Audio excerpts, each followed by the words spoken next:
Parler de Purim peut paraître très simple, puisque l'histoire est connue, et pourtant, pourquoi c'est si important Purim? Elle est prisée par la communauté, elle est prisée par les enfants, c'est le moment des déguisements, c'est le moment de faire du bruit dans la synagogue, au moment de... lorsqu'on entend Haman.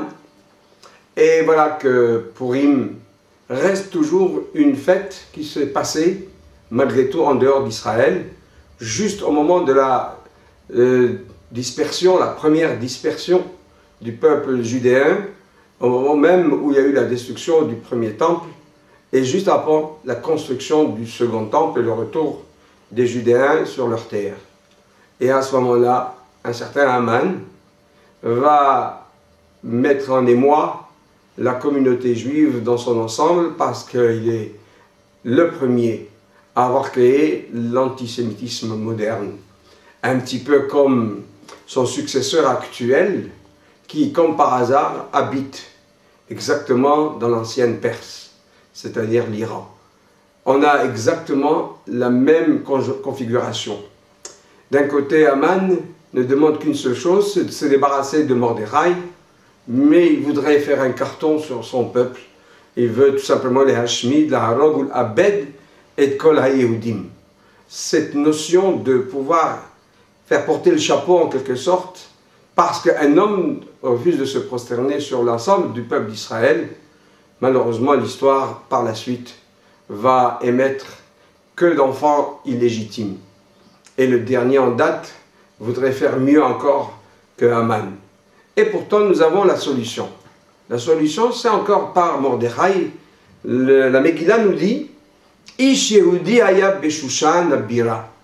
Franchement, est-ce qu'il n'y avait qu'un seul juif à Shushan? Tous les juifs étaient à Shushan. Pourquoi la Megillah nous dit « Ish Yehudi » ? Ish Yehudi, parce qu'il était le seul qu'on pouvait remarquer en tant que tel.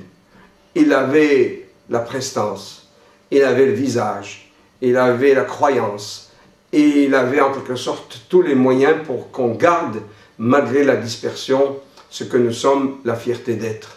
Et c'est cette fierté d'être qui est célébrée à Purim. C'est pour cela que cette fête, on nous dit d'après le Midrash, qu'elle supportera le temps, et elle arrivera même après le Mashiach à être célébrée, parce que je suis sûr et certain que de génération en génération, on a nos ennemis, mais nous saurons toujours être nous, ces hommes qui resteront debout, parce que nous ne nous prosternons que devant Hachem. Voilà un des messages de la fête de Purim, certainement il y en a d'autres. Le second message, il est très simple, c'est dans la notion de Mishloach Manot, Matanot la Evionim.